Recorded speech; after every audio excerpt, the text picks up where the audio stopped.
पढ़ाई करते टाइम फालतू के थॉट्स को अपने दिमाग से निकाल कर कैसे 100% कॉन्सेंट्रेट करें पढ़ाई में, ये पूरा का पूरा वीडियो इसी टॉपिक पे है। और अगर आप चाहे कोई भी काम करें जिसमें आपका ध्यान लगना हो, जिसमें आपका दिमाग लगना हो, रादर देन पढ़ाई, अगर आप पढ़ाई के अलावा भी कुछ काम करें तो इस वीडियो को ज़रूर देखिएगा, क्योंकि ये आपके लिए ही है। इससे आपको पता चल आपको कैसे कॉन्सेंट्रेट रहना है अपने काम पे।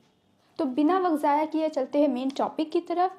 तो पहले हम जान लेते हैं कि कॉन्सेंट्रेशन आखिर होता क्या है, कॉन्सेंट्रेशन का मीनिंग क्या है। The ability to give all your attention to something. आपका जितना भी थॉट प्रोसेस है उसको एक ही चीज़ पर पूरी तरह से लगा पाने की क्वालिटी ही हमें प्राप्त करनी है, जिससे हम पढ़ाई पे अच्छे से कंसंट्रेट कर सकें, ताकि हम पढ़ाई ठीक से कर सकें, अपना काम अच्छी तरह से कर सकें। पर कैसे, ऐसा कैसे होगा, तो यही मैं आपको आज बताने वाली हूँ। तो ध्यान से सुनिएगा मेरी बातों को। जब भी आप कंसंट्रेशन करना चाहते हैं तो जो कंसंट्रेशन का दूसरा भाई है, जो कि कंसंट्रेशन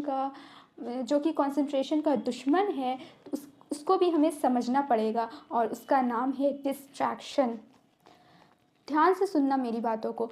जब आप अपने थॉट प्रोसेस से किसी सारे डिस्ट्रैक्शंस को निकाल दोगे, उस दिन आप 100% कॉन्सेंट्रेट होकर कोई भी काम कर सकोगे।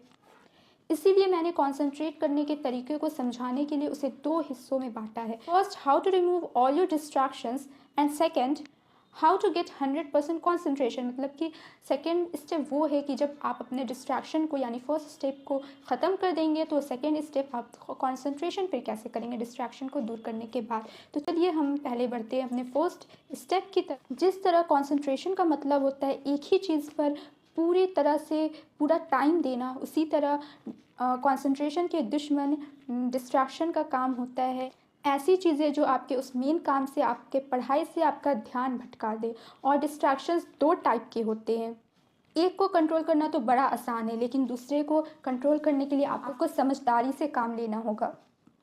तो मैं आपको ये बात बाद में बताती हूँ। पहले आप नंबर 1 पे आते हैं कि फर्स्ट जो नंबर है जिसको बहुत ईज़िली आप वो डिस्ट्रैक्शन आप बहुत ईज़िली आप रिमूव कर सकते हैं, तो उसके तरफ चलते हैं हम। नंबर 1 है एक्सटर्नल डिस्ट्रैक्शन। तो एक्सटर्नल डिस्ट्रैक्शन को हम बड़ी आसानी से दूर कर सकते हैं। जैसे कि अगर आप पढ़ाई कर रहे हैं और आपके बगल वाले रूम में टीवी चल रहा है, तो आप उठ के जाएंगे सिंपली और टीवी को बंद कर देंगे, तो ये आपका एक्सटर्नल डिस्ट्रैक्शन वहीं पर ख़त्म हो जाता है। या आपके मोबाइल फ़ोन में मैसेजेस आ रहे हैं, नोटिफिकेशंस आ रहे हैं, तो आप उसे बंद करके कहीं दूर मोबाइल रख देते हैं, तो आपका एक्सटर्नल डिस्ट्रैक्शन वहीं पर ख़त्म हो जाता है। तो ये बड़ा सिंपल है एक्सटर्नल डिस्ट्रैक्शन को दूर करना। अब आते हैं इंटरनल डिस्ट्रैक्शन पे। तो इंटरनल डिस्ट्रैक्शन को हम कैसे दूर करें, ये थोड़ा ट्रिकी है, पर हाँ, इसे भी हम दूर कर सकते हैं। तो चलिए हम देखते हैं कि हम इसे कैसे दूर करें। उससे मेरी लड़ाई हो गई, या किसी ने आपको डरा दिया, या एग्जाम का डर लग रहा है, सपने पर सपने देखे जा रहे हो बैठे बैठे, यानी जो आपके थॉट्स की सुनामी है ना, वो है डिस्ट्रैक्शन। इसलिए आपको अपना थॉट प्रोसेस चेंज करना होगा। लेकिन वो कैसे होगा? आपके 2 हाथों में 2 ऑप्शंस है। अब चूज़ आपको करना है, आपके हाथों में डिसीजन है कि आप क्या चूज़ करते हो। पहला ये कि आपके थॉट्स जो भी आ रहे हैं आपके मन में, जो भी डिस्ट्रैक्शंस आ रहे हैं, जो आपके साथ पास्ट में हो चुका है या जो फ्यूचर में होने वाला है, उसे आप सोच कर लेकर बैठे रहो। क्योंकि पास्ट और फ्यूचर जो एक ऐसी चीज़ है जो सिर्फ थॉट्स में ही एग्जिस्ट करती है, इसका रियल लाइफ से कोई लेना देना नहीं है। जब हम पास्ट में थे तो वो हमारा उस टाइम का प्रेजेंट था, और जो हम फ्यूचर के बारे में सोचते हैं वो जब तक आएगा वो हमारा प्रेजेंट बन चुका होगा।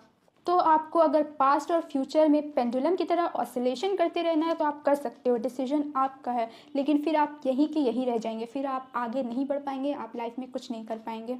दूसरा ऑप्शन आपके पास ये है जिसमें कि सॉल्यूशन भी है। ध्यान से सुनना इस बात को। आज आपके पास जो भी जिस तरह का भी डिस्ट्रैक्शन है, डिस्टर्बेंस है, इंटरनल डिस्ट्रैक्शन है, चाहे वो इमोशनल डिस्ट्रैक्शन हो, मेंटल डिस्ट्रैक्शन हो, वो आपकी लाइफ में आपके थॉट्स में कैसे आया?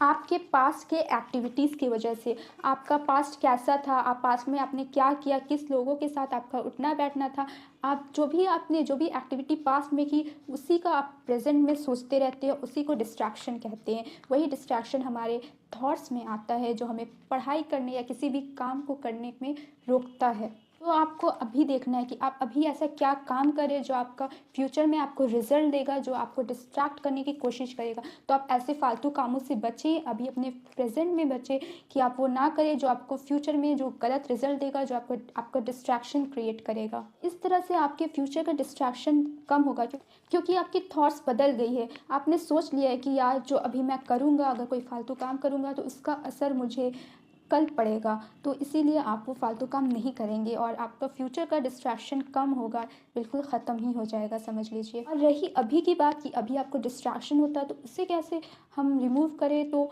उसके लिए हम पास्ट में जाकर तो उसे चेंज नहीं कर सकते, तो ख़ुद को ब्लेम कीजिए कि नहीं, खुद को रिस्पॉन्सिबल समझिए। ब्लेम करने यानी खुद को रिस्पॉन्सिबल समझिए कि मेरी वजह से मुझे ही डिस्ट्रैक्शन हो रहा है। और अगर आप खुद को ब्लेम करते हैं तो आप खुद को माफ़ भी कर सकते हैं। तो forgive your self for all your mistakes. जो आपने पास्ट में जो भी गलतियाँ की है उसके लिए खुद को माफ़ कर दीजिए कि मैं उसके लिए रिस्पॉन्सिबल था और मैं खुद को माफ़ करता हूँ। खुद पर बिलीव रखिए और हाँ, अपने काम से काम रखिए। ये नहीं देखिए कि दूसरा क्या कर रहा है, आपको खुद के कामों से काम रखना है। अब डिस्ट्रैक्शन आपका ख़त्म हो गया। अब कॉन्सेंट्रेशन कैसे करें, तो इसके टिप्स मैं आपको बता देती हूँ। First, believe in yourself. Second, take a good rest before you start study. Third, try to study difficult topics early in the day.